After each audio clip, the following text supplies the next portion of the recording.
Zaburi ya mbere.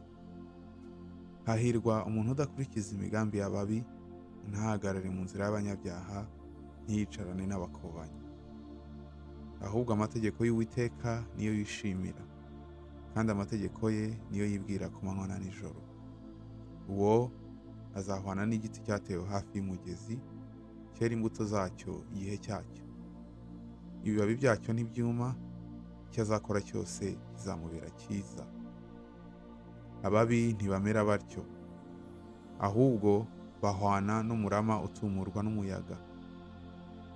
Nicyo gituma ababi bazatsindwa ku munsi w'amateka, n'abanyabyaha bazatsindirwa mu iteraniro ry'abakiranutsi.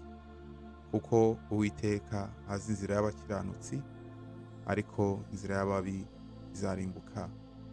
Amen.